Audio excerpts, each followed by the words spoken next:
It's Alex Collumn. Alex, is it? I tell you what, you could talk to him all day long. Alex is a nice guy, very personable. He's one of the best at WIP. Big shout out to Alex Cole, another champ. Alex Cole making it possible to relax a little bit. I'm just sitting in the studio trying to get to you.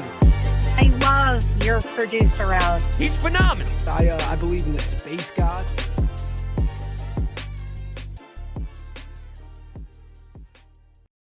I'm sorry.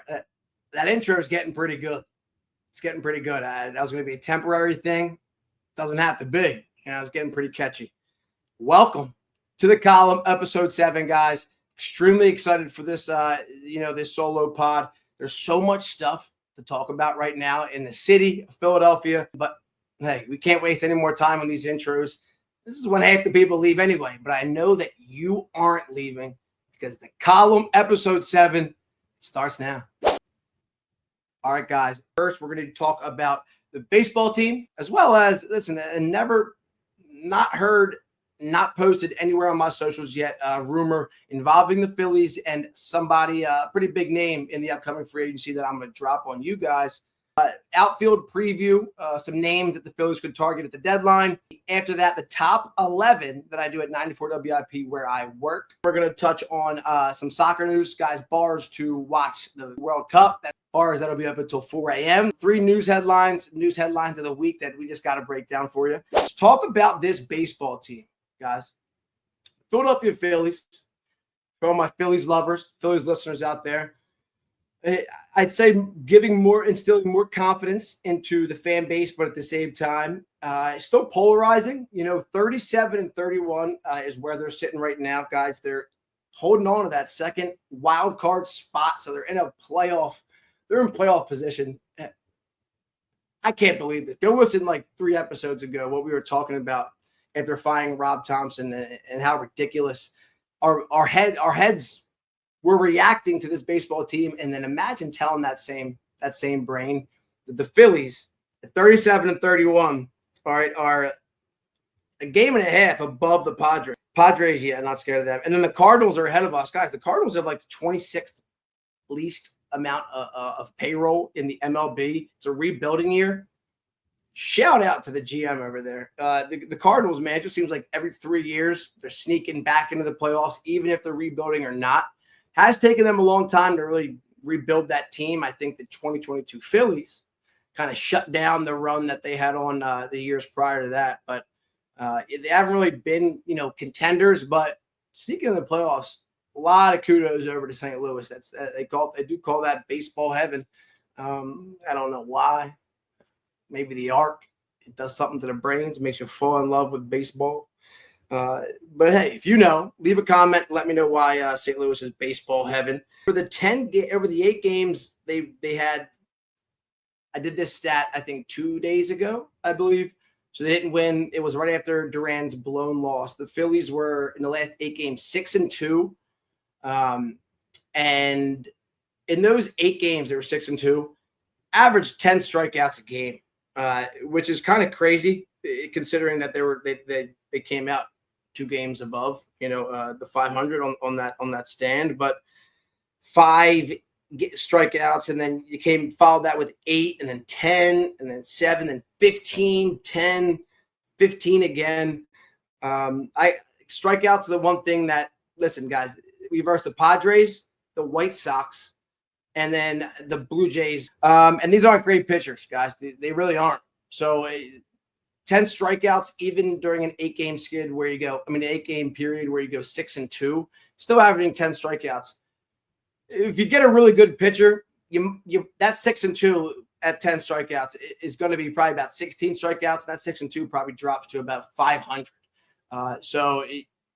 Strikeouts have to end. I don't know if that means going out to get Luis Arias, who we'll talk about in a little bit, to help with the strikeouts, but that's ridiculous. It's a ridiculous stat that this team has dealt with. And hey, if you're hitting bombs, who cares if you strike out? But some of these games we weren't. You're winning 1-0, 2-1. The Philadelphia Phillies 31-1. Okay, in games that they're leading in the 9th inning. The record, guys, they're 37-31 on the season. What a blessing Duran has been. And that last year's deadline, I mean, the years that we're experiencing right now, awesome. Love it. Need that World Series. But Jhoan Duran might be one of the most beautiful things that come out of this window because that guy's going to be here for a long time, going to be great for a long time. He's having a bit of a, 2 games back-to-back, a little skid here, little issues, but I like that he's being used a lot by Don Mattingly, and I really like Jhoan Duran. It might reflect in my top 11. Let's talk about some outfielders. The Phillies could target this guys. The outfielders, these are people that I know the Phillies are going to at least call for.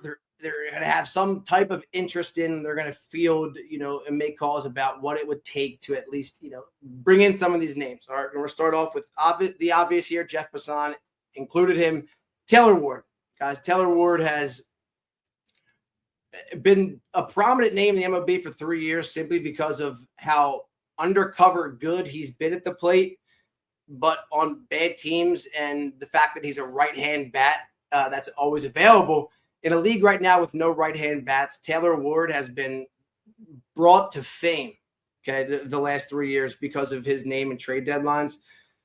Obviously, a big right-hand bat like him would help this lineup. He has costed the moon and the sun the last 2 years at deadline. I mean, the last deadline and then in the offseason for Baltimore to bring in. Phillies obviously made calls on him last year, and it was just ridiculous what they were asking for him.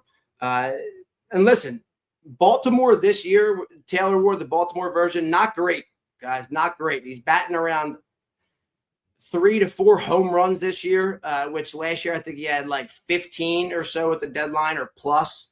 Listen, half the reason the Phillies want a right-hand bat that can make contact and power, just like Rhys Hoskins, guys. You don't need to exactly produce, but the fear and intimidation of having a right-hand bat that isn't just a right-hand bat just because you have to break up 2 lefties, but is an actual feared bat in your lineup, unlike Trey Turner right now.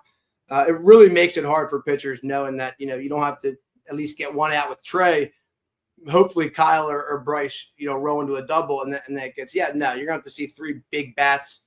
And hey, hopefully it's not Trey Turner when these situations comes, or hopefully it is if he turns it up. But Taylor Ward, right-hand bat, guys, definitely would check that out. He'll get a lot of interest. But listen, he's not going to cost that much because he's just not having that great of a season right now. That makes it interesting because you can probably get him right now for a lot cheaper than you would have got him in the offseason, and you would have got him at last year's deadline where you would have had to probably re-sign. Okay.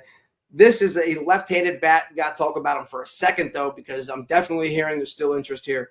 Phillies and Jarren Duran in Boston. Alex Cora could be the manager of this baseball team next year, and you need outfield no matter what, guys. If it's a left-handed or a right-handed bat, you need outfielders. You need outfielders that are young and that can play for a long time and that can produce at the plate. Justin Crawford is going to be fine here. He's not going to light the world up, with the productiveness at the plate just yet. Jarren Duran, guys, in Boston, is not the easiest guy in the locker room to work with. No one cares in Boston, but the fans have issues with stuff. Other people, the quiet sources don't like some of the stuff he does publicly on social media, some dumb comments. But Alex Cora, again, might be here next year, and that's a reason maybe you trade for a guy like Jarren Duran, who you have a little bit of control under. He's still younger. He's still, late 30s, late 20s, late-ish 20s, not 30 years old or plus. But left-handed bat doesn't really solve your problem, but he's going to be absolutely amazing. I mean, him and Brandon Marsh, in corners, and you can, put Crawford, somewhere in the middle. You want a right-hand bat, so it's not exactly the best thing for this year's deadline, but it could be a move that they make this year in preparation for the next few. Boston is going to fire sale. They got to make room in that outfield. Jarren Duran, keep your eye on him. Guys, now let's do the group here. Should I do them together? No, I'll do them alone. All right, so the Mike Trout, obviously, always going to be a call the Phillies make. Always going to be something that is going to be visited, and possibly already is being visited. Guys, Mike Trout, again, it's his decision to leave. If he tells Art, who's the owner, I forget his last name, Art Monroe, I think, if he tells him wants to leave, then he'll probably let him leave. He's not going to be Art. There's rumors that he may not be owning this baseball team much longer. A few years ago, he wanted to sell the team. Instead, he committed to Mike Trout. He repaid him and then held out a few years to sell his team, and nothing's really come from it. Guys, they played decent baseball to start. Now, just tough again for them.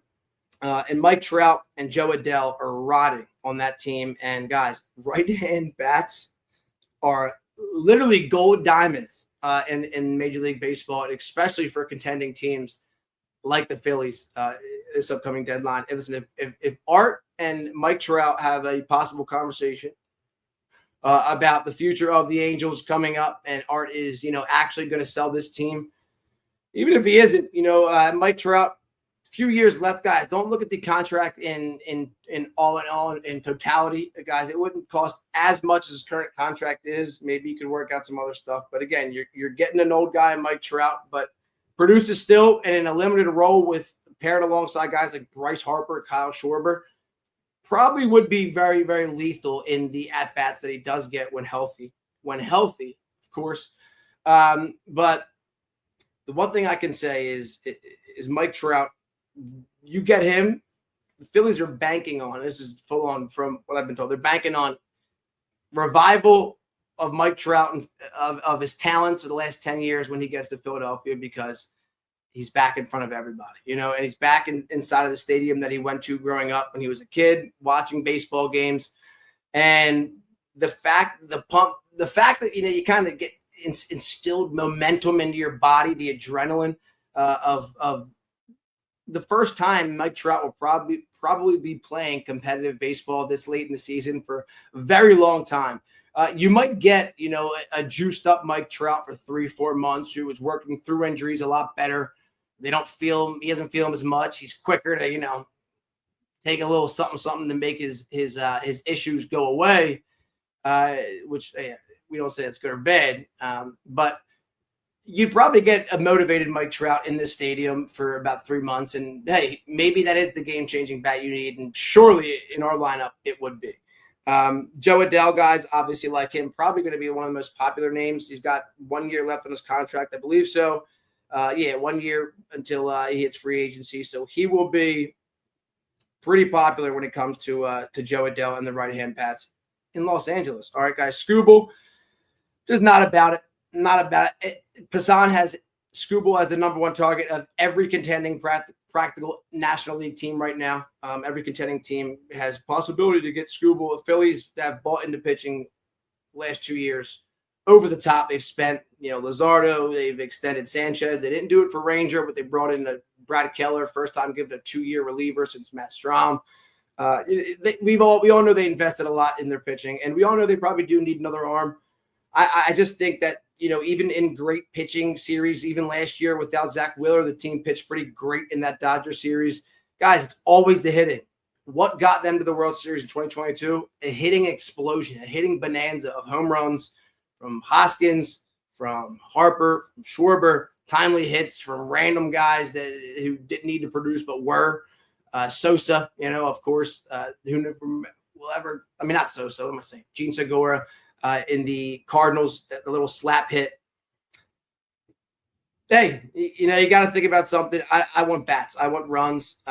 One bat probably won't, fix everything in the lineup, but just the fact that you have a damaging righty is something that they haven't had since Rhys Hoskins, and they haven't been as productive in the playoffs since Rhys Hoskins. So that's where my head's at. Scooble, just not sold on them.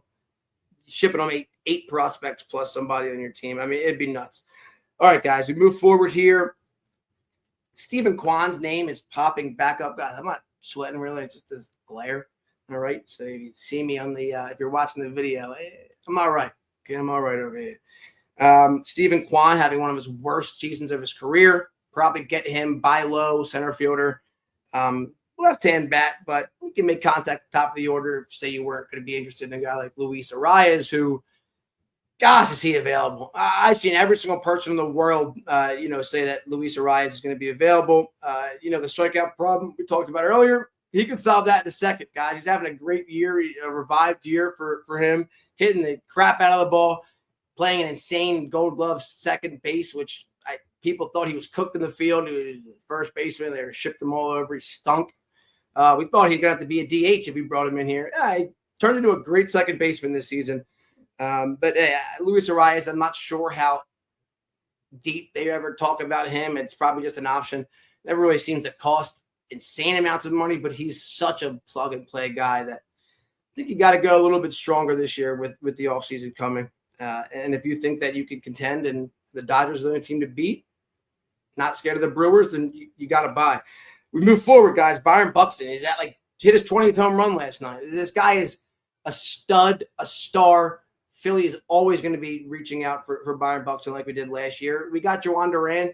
Byron Buxton was like the target, even though we knew they probably wouldn't sell. Dave was calling for Byron Buxton in that deal instead of Harrison Bader nonstop. All right, until it became apparent that Buxton wasn't going to work out. That's when Harrison Bader got issued into the deal. But, hey, Byron Buxton knows that it's a fire sale still in Minnesota. He doesn't want to leave. I understand that he just reached his 10-year of service. He's got his no-trade clause already. That is the biggest known news in the world, considering how often people want to say it during trade talks when his name comes up. But Byron Buxton is everything that the Philadelphia Phillies need. Everything. I don't care about the injury history anymore. I do not care. I do not care. He's way better than Embiid. If you think you're trying to compare about the injury, he's not going to be available. Guys, he'll be available when the games are the biggest. Hasn't had many chances in Minnesota. The guy, when healthy, the last few years has just been unreal. And he could hit 50 home runs this season. And he's a center fielder, huge guy, body-wise, weight-wise. His bat is just unreal. Right-handed. He solves every issue the Phillies have had. And I'd give away anything for him right now, to be honest with you, especially if he, had the loyalty to Philadelphia that he had for Minnesota. If we do get him, I'd give a lot for him, but it's still kind of up in the air how he feels and how Minnesota feels. They're going to be not contending. They're going to be selling. They're going to be, shipping out a lot of people here. Joe Ryan for sure. Joe Ryan and Byron Buxton gives them the okay. We'll do it. They will do it, and I just hope that Philadelphia would be one of his top choices. Move forward, guys. Spencer Jones with the lefty. I don't like him. New York needs left-sided infield. Boom wouldn't be an option, obviously, for them. They need some guys. Yeah, Spencer Jones, not going to spend much time on him. Not confident in that. Jeff McNeil, we all know the squirrel. Second baseman, outfielder, kind of just like a utility guy these days. Few good years in New York, but obviously knows the NL East well. I could probably get him for cheap. Stott is slumping. If you need some help in the outfield, Jeff McNeil, cheap option to go out and get guys. Brian Reynolds, obviously in Pittsburgh. If they sell him, they're going to make a call. They have before. I know they have last year when making calls on the closer that I can't think of his name right now, with the beard, whatever his name is. They made calls on him last year, and they mentioned Brian Reynolds, Willie Castro, switch hitting guy, as is Brian Reynolds. Two guys you can mess around with. Some infielder. I like Casey Schmidt. Saw him on Twitter. I ended up doing deep dives. Asked about it. Casey Schmidt's going to get traded at the deadline. Watch out for him. And then, Elliot Ramos, Isaac Paredes is an infielder. He would fit very well, but I move Bohm. Who knows? If the team's still flirting around there, Bohm is an expiring contract. If you could upgrade at third base, maybe do something else. Move on from Bohm at the deadline. Maybe do a sell to buy type thing to make room. But yeah, guys, that's the outfield names. Keep an eye on those. But guys, all information that is very real and very confirmed and true, guys. Well, let's talk about the breaking news, guys. I received news today that I'm not allowed to bring to Twitter yet or social media, but happened today, inside the front offices of Philadelphia, Philadelphia Phillies. Guys, Aroldis Chapman, again, is drawing the eye of the Philadelphia Phillies. I got told that the Phillies had a long discussion about possibly bringing in Chapman to do kind of like a two-closer, just shut down games with, you don't even need the extra stud starter like a guy Scuba when you have two insane closers like Joan Duran and Chapman. at the end of games. You can pick and play. Chapman can be your 7th and 8th guy. I mean, your 8th inning guy, and then you got Juan Duran following him up. If Juan just went, you can maybe switch it up. Get Chapman the 9th. That seems like a very Philadelphia Phillies move of really, they thought Brad Keller was going to be that next big addition. You bring in Aroldis Chapman, guys. You didn't get him last year because Boston, they didn't want to sell him. They didn't know what they were doing yet. But he's the most sellable and available player, deadline, target in the MLB right now.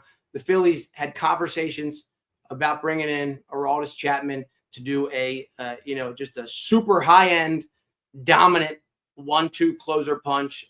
And they're 31-1 in games when they have a lead in the 9th inning. It's been an issue with the playoffs before. They know that this isn't a team that's going to score a bunch of runs in the playoffs. What do? Don't have money to go and get a stud opener. You go out and you get the best available closer on the market in Aroldis Chapman, and you pair him with probably one of the best closers in all of baseball in Juan Duran. That's a recipe for success with Philadelphia starting pitching. And the Philadelphia Phillies are surely interested in Aroldis Chapman. All right, so you heard it here first. We'll see what happens with that. But it's some big news, guys, because I'll tell you what, you bring in a guy like him and a right-hand bat, brand new team, brand new season, and you know what? I'm putting the Phillies as clear-cut number 2 contenders with the Dodgers for the National League and possibly a World Series win. Appearance would be fine, but in a very busy Philadelphia summer, that would lead right into an October like that. Mwah! Mwah! I love it. All right, guys, that is our Phillies talk. We're going to come back, a little bit of top 11. We are back, second segment here on the column, episode 7, guys. Brandon Marsh, I'm going to say right now, he's not going to be in my list. I know the last calendar year has been great. He was still a platoon guy all of last year. Didn't have any at-bats practically against left-handers all of last year. I get that he's having a great year, okay? This year, in 2026, this season, he's batting and playing every day, and he's thriving. This is 2026 is over the last calendar year, top 11, guys. He was still a platoon player. So I'm going to give you my first, draft list here that I came up with. All right, this is draft number 1. I have Juan Duran at 11, Cooper DeJean at 10, Saquon Barkley at 9, Tyrese Maxey is 8, Lane Johnson at 7, 6 is Jalen Hurts, 5, Zach Wheeler, 4, Bryce Harper. Someone said that's high. Keep listening to the podcast. Number 3, Quinyon Mitchell, 2, Kyle Schwarber, and 1, Chris Sanchez. See that 1 through 6 on that list, I did not like it. All right, so we move on to draft number 2 here. It's a little different, guys. At 11, Lane Johnson. I'm starting to consider the fact of he only played a certain amount of games, and the offensive line had an off year. If you do the calendar year, and I'm really weighing in, kind of just the season, the last calendar year season in which you played is going to take a majority of weight here. And then I'm going to impact, how I do it is how elite are you relative to your peers at your position compared to how hard each position is. So how elite are you compared to your peers on the other teams in your position? What's the strength of your position? A quarterback's a lot different than a safety, if you hint what I'm saying here. So this list, Lane Johnson at 11, 10, Juan Duran, 9, Cooper DeJean, 8, Saquon, 7, Tyrese Maxey, 6, Hurts, 5, Harper, 4, Zach Wheeler. Zach Wheeler sneaks into the top 4 here. Quinyon Mitchell, Chris Sanchez goes at 2. Kyle Schwarber moves to 1. I'm not going to lie with you guys right now. The top 4 is going to stay the same in my final one. Zach Wheeler is definitely going to get that 4th spot. He was, again, pitching at a Cy Young pace last year before his injury. And I think that he's still a Cy Young type pitcher right now who is just going to ease into it and then thrive when he's fully healthy again. So he's sticking in there. The Quinyon one is going to stay at 3. Guys, Kyle Schwarber hits every day. Okay, and he was the second best player in the National League last year, and he lost the MVP out to probably one of the greatest, if not the greatest baseball player of all time, in Shohei Ohtani.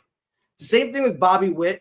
He's not an MVP because he has Aaron Judge, one of the most generational talents of all time, in front of him. But Bobby Witt in any other world is probably a two-time MVP already in a world without Aaron Judge. If Kyle Schwarber isn't competing against Shohei Ohtani, he's the MVP last year, and he's probably an MVP-type leader in the National League this season. Talk about the last calendar year. He plays every day. He doesn't play the field. That's why it's really hard to put him at number one. Thing is, Chris Sanchez pitches once every 5 days, just like Zach Wheeler, just like a lot of other people. And I'm not going to lie with you guys, Sanchez had an amazing year last year. Like, unbelievable. Put him into complete stardom. He's a star ace. He's an ace no matter what. Same time, Zach Wheeler was also a Cy Young candidate right in front of him. And Sanchez was following him up for the entire first half of last season, all the way up until Zach Wheeler got hurt. Chris Sanchez wasn't an all-star. I understand the all-star voting was trash last year. Mizorowski got in before him. Mizorowski had like 8 total games he's ever pitched. It's funny because now they're both 1 and 2 in the National League pitching-wise. But, guys, Sanchi, he wasn't an all-star last year. It wasn't like an automatic pick like it is this year. Zach Wheeler was just as good. He showed that he didn't need Wheeler once Wheeler got hurt. But guys, it's an entire season where you go into the season not knowing that you're going to be leaned on heavily like Wheeler was and would have been. And you know that, you have a lot easier train of thought when you're next to a guy like Wheeler. In the playoffs, Sanchez pitched so well, against the Dodgers, but Wheeler wasn't there. And I think Kyle Schwarber's 4 at-bats a game and his 60 home runs and the record the Phillies have when he hits a home run is just, they win games whenever Kyle Schwarber's hitting home runs. He hits every game. He doesn't wait every 5 days. I understand he doesn't play the field, but when you talk about the best athlete, coming second and immediate runner-up in the Major League Baseball MVP voting, it kind of that's the best, most recent season of any of these athletes. I'd say in my head. Quinyon Mitchell, you could have an argument. Chris Sanchez last year ended up 3rd in Cy Young. He wasn't an all-star, even though his numbers are amazing. I understand he's a stud, but guys, I weigh awards and I weigh accolades. And my final list, guys, my top 11 that I likely will be dropping to WIP that you will be hearing on the radio is as follows. Number 11, Jordan Mailata, the Big Aussie. Big Aussie. I love it. Aussie. Oi. The big oi. I like him a lot, guys. I think in the next few years, he's still young. He's still, he plays a lot. He plays through injury. Not great, but I think that offensive line is kind of a big unit that plays better as one. I think when they're healthy, Mailata is just an elite, untamable force on that team. Number 10, Cooper DeJean. Guys, I'm just not high on the safety position. I'm sorry. I understand Cooper's great, and he handles so many of the small little cracks that if he wasn't there would show so much more. He's a safety, guys. He's a nickel. Not many that he fights for in that position when it comes to all pro. At the same time, we can win games, and I've seen a million in the last 2 years where you don't really hear from Cooper DeJean making an insane amount of plays, which means he's having a great game in coverage. Same time, guys, is he insanely impactful to where he would be above some of the guys on my list? No. It's a tough position. Get 4, 5, 6 all pros at safety and, become a Donovan Brian Dawkins type guy. Yeah, you're going to end up on the list. But Cooper DeJean falls at 10. All right, guys. Number 9, Juan Duran is on this list. And he's got to be above Cooper DeJean for me because I think a closer is one of the toughest jobs. And those are 31-1 this year in leads in games when they have a lead in the 9th inning. He was 16 for 16 up until 2 days ago. And then when you consider last season, we got him at the deadline. So that's now practically a year calendar's worth of baseball that we've seen Juan Duran play. And he is, if not number 1, top 2 closers in all of baseball. And when you consider that again, the Phillies are 31-1 in games this season with a record of 37-31. He's insanely important when he closes out games. If he has four blown saves right now instead of being 2 under perfect at 16 or 17 out of 18, I think it is now. The Phillies are 5 less wins. I mean, they're not even in the wild card right now. So he's that impactful. A great closer is that impactful. In games. And we haven't had one in Philadelphia in a long time. I think Juwan Duran, who's going to be a multiple-time All-Star and definitely all-MLB type guy, is going to be number 9. Number 8, Tyrese Maxey. He jumped up from that last list where he was at 10. I do think Maxey, the top 5 scoring, is insanely impressive. And I also think that being an all-NBA player is really hard, especially if you're a point guard. There's a lot of competition out there. So that was hell of a season for Tyrese Maxey. And honestly, I can't knock him for having a new team every time he plays, and then sometimes having one of the greatest centers of all time in your lineup, and then just getting used to playing without him for a week and then having him back. It's tough for him to really, find himself as well. So Maxey comes in at 8. Number 7, Jalen Hurts. I'm a big Jalen guy, and I'm sorry to do this to a lot of people, but Jalen Hurts comes in at number 7, guys. This wasn't a great year last year for Jalen, and the team didn't overall have a great year. Jalen is probably least to blame for the bad season of the Philadelphia Eagles last year. The thing is he can't do it alone. He can't when this team is sliding and they're really having a hard time. And I understand, he doesn't have the playbook. He's not making every single call. But you just can't have some of the games that Jalen has with the 100 yards passing, 1 rushing touchdown, but it's a tush push, and then 7 for 11 passing, but with 3 touchdowns for 100 yards. Guys, that works when you have a really great football team, and you're a well-oiled machine that is hitting on all facets of the game. Except you can't play like that when your team is going through skids or troubles. And even though we were winning last year a lot, Jalen affects the game every single play. And just because he isn't turning the ball over or anything like that, you need to make magic happen a few times as an NFL quarterback. And on Jalen's level and his Super Bowl status these days, he needs to make magic happen a little bit more than he does as a quarterback. I mean, the guys like Joe Burrow, the Josh Allen, the Pat Mahomes, they're always ranked ahead of him because every once in a while the team's still struggling, but they make magic happen and people get to sit down and watch that magic happen. The comebacks, all right, the dicing of a defense in 3 minutes with your arm, and stuff like that. And I know Jalen is not that guy, but we're going to need that guy soon, okay, because this team isn't as strong as it was in 2024, and, money's tough. Got to pay a lot of people. Jalen comes in at number 7. Number 6, Saquon Barkley. I think, again, he's the victim of a tough offensive line last year that just didn't work out. Also, Jalen stopped running a lot of last year. I think Jalen's not going to have that decision this season. And I also think the offensive line is a lot healthier. Saquon is 2 years removed from being one of the best players in all of football. I think he's number 6. Number 5, Bryce Harper, obviously. Just saw Hunter Brody not even include him in the list this time. The last calendar year from the midpoint of last year, baseball-wise to now, Bryce Harper's great. Okay, he's still playing great. All right, he's been elite this year. Last year, after the All-Star break on, was a great player. He had a lot of struggles early on in the season last year. Had an amazing hit in the World Baseball Classic, and has kind of handled noise everywhere for the first time in a few years.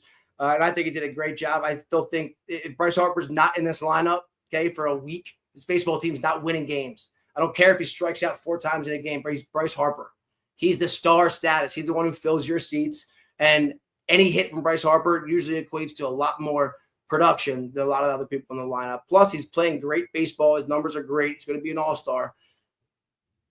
Bryce Harper's on this list, and he probably won't be off it for a very long time. And, yes, he's a top 5 athlete in the city. He's the leader of a franchise, does everything for the team outside of a guy like Kyle Schwarber, who is going to be your home run guy. And then Chris Sanchez, Zach Wheeler are going to pitch for you. Bryce Harper, he's the reason why 99% of the issues of this baseball team are held in, contained. He sets a tone be quiet. He sets a tone that people follow and listen to. Bryce Harper, number 5. 4, Wheeler. We know it. I explained it before. Guys, Cy Young paced last year up until his injury. Cy Young paced the first few games back this year up until, a few slow get back games. I think once fully healthy, guys, he's still just absolutely, one of the best pitchers in Major League Baseball and one half of now the best 1-2 punch in Major League Baseball with him and the Sanchez, a.k.a. the Slim Dominican. All right, number 3, Quinyon Mitchell, guys, all-pro, cornerback, extremely hard position. Doesn't talk. You don't hear anything about him. By far, 1 or 2 best quarterbacks in all of football on a very good football team. Quinyon Mitchell's going to be here for a long time.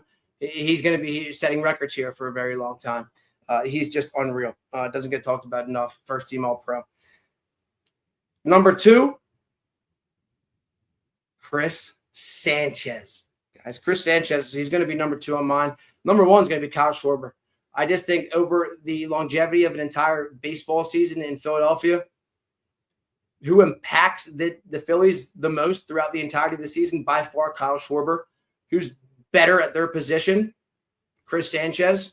He's a pitcher, but he pitches 1 out of every 5 games. Okay, if he goes on a 2-game skid, 10 days have passed. Who knows what our record is in those games. He's one of the, if not one of right now, one of the best pitchers in Major League Baseball.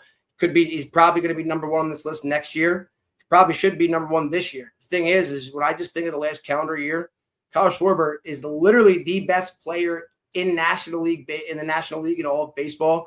But he's just kind of not better than one guy named Shohei Ohtani, who's probably the best baseball player to ever walk the planet. He'd be a clear-cut number 1 on my list. He set home run records for himself last year, had 4 home runs in a game, appeared in an episode of Abbott Elementary. Guys, his star status is just growing, getting stronger.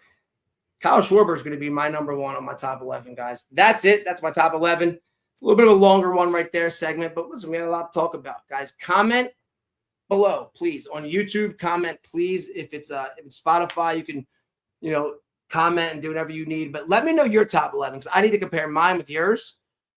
I have to know what it is. I obviously can't go on Twitter because the ones I've been seeing are asinine, just like Bros and not having Bryce Harper in his list at all. Vladar, you're going to put some flyers in there. Vladar's had 1 good year. Vladar was close to beating that Jordan Mailata, but I think Jordan Mailata is still an amazing player at a really hard position. Vladar it's a switch out right there. And I'm talking to myself in a Vladar now. Hey, enough of the top 11, guys. We got to get to some more pressing stuff, a.k.a. what bars are open until 4 a.m. during the World Cup and what soccer bars should you go to watch the World Cup in Philadelphia, of course. All right, stay right there. Now, we used to call you foot fairies, but now I've gained a lot of respect for you. I love soccer now. I watch it in the morning sometimes because it's on at 7 a.m., 8 a.m. Some of my buddies are really into it, so I like checking it out. Plus, it's in our backyard this year, guys. The FIFA World Cup, obviously in America, and right here in Philadelphia at Philadelphia Stadium, which is now called. There's going to be a lot of people in this city, and you guys got to be ready for it, okay? So, real quick, I'm going to bring in this picture here from something de jour. Forget his name. What's that? DeJour.Philly. Okay, guys? So, these are the bars that are going to be open until 4 a.m. in Philadelphia are listed right here. No? Sin City, hey. I'll meet you guys there with a little after a steak at Club Risque. Maybe we go throw a month of rent on Black at Live. But guys, other than Lucy's, I wouldn't recommend going to any of these bars. Okay, for FIFA World Cup games, they're not soccer bars really at all. Craft Hall maybe is decent. I haven't really been here. I've heard of that. Woody and Concourse. I had my 21st birthday at Concourse. Don't go there to watch the World Cup. I guarantee that for you. South Bowl is a great time. Why are you bowling during the World Cup? All right. Send us a viewer video of you trying to kick your best Ronaldo or Messi penalty kick, try. but do it with a bowling ball. Send us a video, and maybe we'll feature you guys in the podcast. Guys, yeah, again, open until 4 a.m. These bars. Lucy's, I love going to. I actually love it. I think it's a hidden gem that's not hidden. It's in the middle of Center City that is never crowded, in my opinion. Watched the series lost to the Mets in the playoffs at freaking Lucy's. So I don't know how lucky it is, but I'd say it's a decent place for the bar. But open till 4 a.m. These are where you can be. I don't go to the strip club until 4 a.m. anyway, but hey, go to another bar. You can end up at the strip club because 4 a.m. it'll be open. Here are the recommendations from De Jour Philly on bars that you should be watching the World Cup in. Guys, Brawhaus, I know, is a great bar to watch. I have a buddy that's there all the time.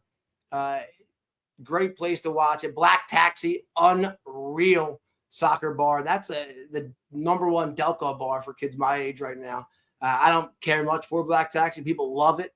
Actually, I do really enjoy Black Taxi, but I'm not into the packed bar scene these days as much as kids from back home, in my opinion, and they're cool with it. It's fine with me. Founding Fathers, great bar. Black Sheep, great bar. Good Things, guys. It's right next to the studio at 94 WIP. It's like right next to Dunkin' Donuts on Market Street, if you know where that is, across from where Pagano's and Sips usually would be.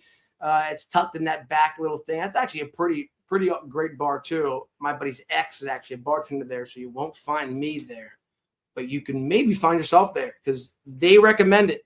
So go here, guys. These soccer bars, the actual soccer bars for the World Cup. Crossbar in Havertown, back in Delco. Obviously, an amazing place if you're listening from Delco to watch the games. And Sam's Ardmore is a great place to watch the games in Delaware Cats and Ardmore, obviously. And every Barnaby's and McGillicuddy's in the world, helped raise me. They can give you a good soccer game to watch. All right, guys, quick one right there. Let's head on in. God, the 4 a.m. bars, they really dropped the ball with that, man. If I could, go sit in Black Taxi, Founding Father at 4 a.m., it's a lot better than the freaking Club Risque. We'll be right back. If you're listening on just the podcast only, I just did a little wink right there. But hey, let's move on just quickly to some news headlines that are just ridiculous. Obviously, the Knicks and their ridiculous comeback. And then a quick game I got to show you. We'll hint the guest and we'll wrap it up. So stay there. It's going to be a quick next few segments.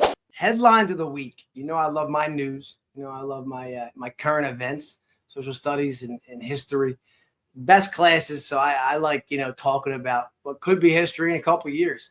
I can guarantee you one of these things doesn't involve history because the kid made history. You'll see right now, and you'll hear about it, guys. Knicks in 6, New York man's high school yearbook prediction 6 years ago goes viral. All right, guys, this kid was in high school. Obviously, everyone has quotes in the yearbook when you graduate. Mine was pretty dumb. It was like, this morning we all drank coffee together. Legends were born, blah, blah, blah. Some dumb stuff that a Delco kid would say. The greatest comeback in history, guys.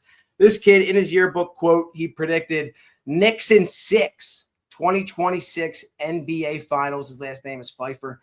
He wrote this next to his portrait in the 2020 Smithtown High School West yearbook.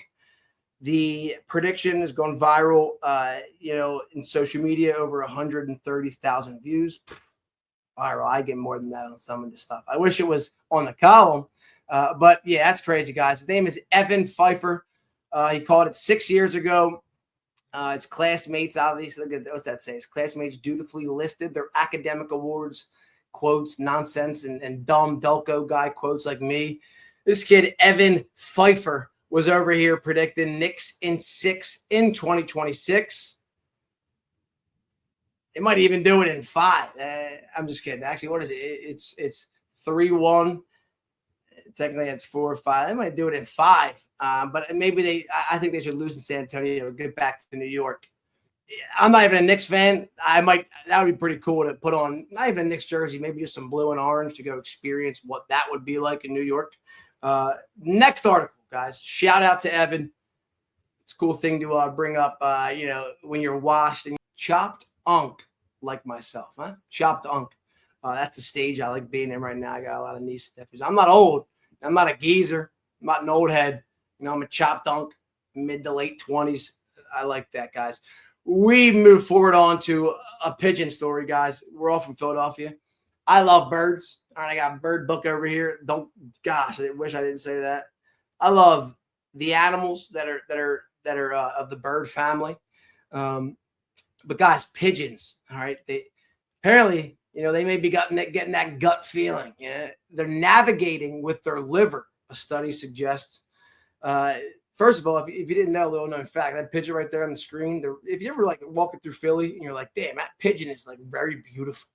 My goodness, the design on it, the gray, the black, it's got the oils on its neck or rainbow. It's a beautiful pigeon. Yeah, guess what? All the pigeons in Philadelphia, all these pigeons we see today, they're like rock pigeons. Guys, they all came from a domesticated bird that people had as pets and were grooming them into these nice-looking pets a long time ago. Pigeons, they're docile birds. They got out. A lot of them got out, and now they breeded into where all these, the everyday, wild pigeon is now breeded into one of the most beautiful birds. They were never that beautiful, a little dovish. But, yeah, now they got all these colors, designs, freckles. Pretty sick. Here we go. It says, guys, iron-loaded immune cells in the livers of these pigeons are helping the birds navigate using the Earth's magnetic field. What?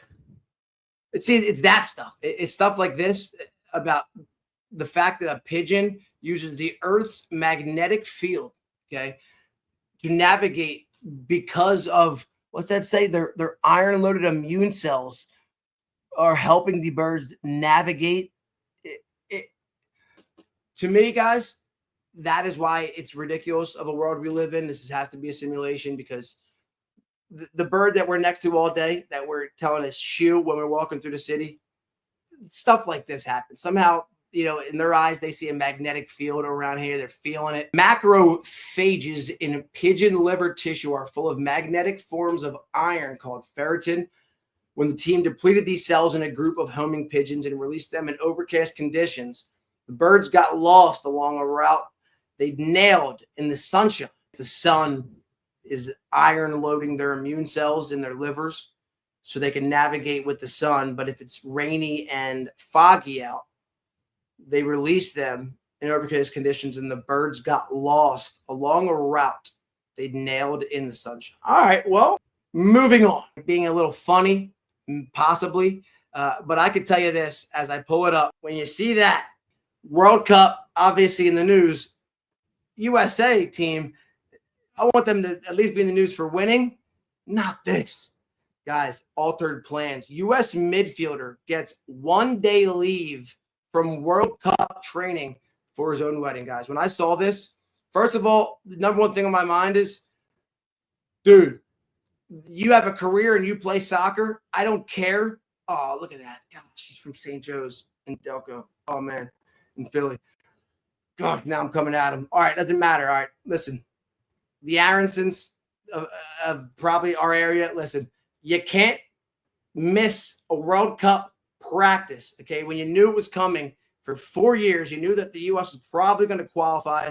And, brother, this is your whole career. You are a soccer player. I understand that you didn't know if you were going to make team, no matter what. All right, whenever you were scheduling this wedding that you're in right now, the fact that you didn't think at least once of possibly being in this being the time when the World Cup happens, and that you possibly could be on America's team, maybe even support the team, since a lot of these guys were probably your friends. You scheduled a wedding in the same exact even few months. You play soccer for a living. Now you're missing a practice when there's only, 20 practices before the matches start, and it happens every 4 years. You're going to miss one of these practices that won't happen again for 4 years, pretty much with this group at this stage, to go get married for a day. Not only is that terrible and just sad story for the wife, who probably has a husband on their wedding day whose mind is on the World Cup. 99% of the normal talk and conversation at the wedding is probably going to be about the husband's upcoming World Cup.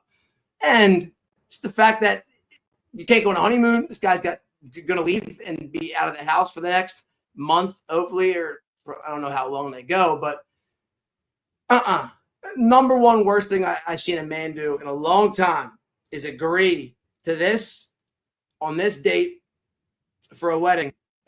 If he doesn't care, I mean, it takes away, and it's terrible to the wife. It's unfair. Plus, unfair to your teammates. I mean, there's dudes that just killed themselves for the last however many years that would die to be on this team, that would do anything just for one practice with this group this year. And this guy's got to go to his wedding day that he knew the World Cup was coming in every 4 years. Nonsensical, dumb, unfair to the wife. All right, one thing, take a quick second pause, come back, talk about it, the guest, and we're out. All right, stay right there. We are back quickly. I got to tell you about something that is going to be very useful for all of you sports fans and all of you early bird risers like me. But there's two things I love in the morning. It's coffee, and it's keep myself entertained with a little morning game, the news or something like that. These days, it's Immaculate Grid. It's Wordle. But I found one that you guys are going to absolutely love. It's called GEO-SPORTS, guys. GEO-SPORTS, G-E-O Sports. And what it is it's 5 questions every day, like Immaculate Grid would be, but, daily refresh, like Immaculate Grid, but different in the sense that the 5 questions, all right, will all leading to a location question, okay? And then on your screen, there will be a globe like Google Maps. And it'll say, Allen Iverson, here's an example of a question. Allen Iverson, stepped back 3 and stepped over Ty Lue against this team. Where are they located? You have to now. There's nothing on this map other than the outlines of states and countries, stuff like that. You have to then go up to zoom in to Los Angeles, who obviously Ty Lue was playing for when Allen Iverson stepped over him. And then you would, click LA, and then however miles distance you are from the correct answer, you get points for. You get 5 of these, and they get harder all the way up to that 5th one. And the points obviously get better, guys. It is so fun. Every single day, the questions get even crazier. It's like Wordle to where it's just like, how could you think of that? But it keeps you going. You can redo old games, and it's made my mornings extremely fun. I wake up and look forward to it every morning. You should too. Hey, shout out to, I forget his name, who created it. I saw it.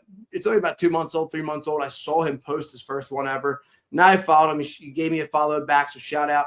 Whatever your name is, I forget, but hopefully, I end up speaking with you in the future. Guys, GEO-SPORTS, your new morning coffee sports, go-to game. All right, let's wrap it up and come back. All right, stay right there.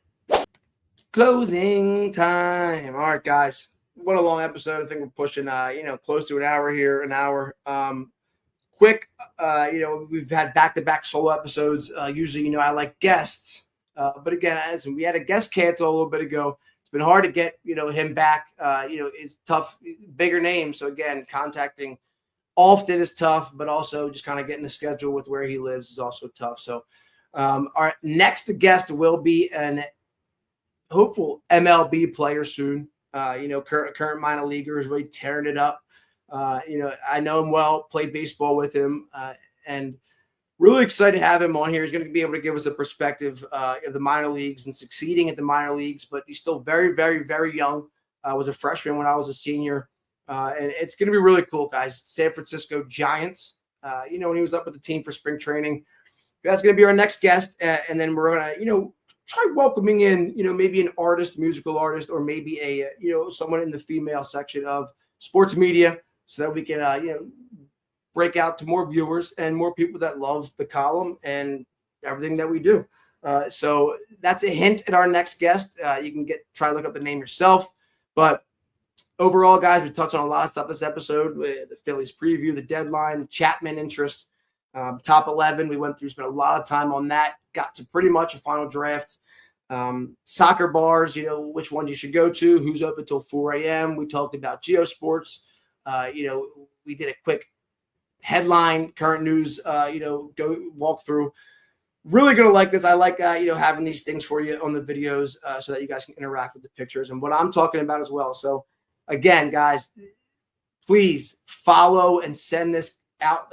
I want to keep, growing this. We're going to be doing ads soon. We're going to try getting, some financial push behind this so that I can make sure it's a priority because, I'm doing something for a reason and it takes a lot of time and you're not getting paid for it. And, I do a lot of other stuff I don't get paid for. It does a lot of time. So amazing episode. And I'm so happy that if you guys are still here listening, make sure again to follow us at the Collumn on Instagram, Twitter, and X is the Collumn Pod, and myself, Alex Call.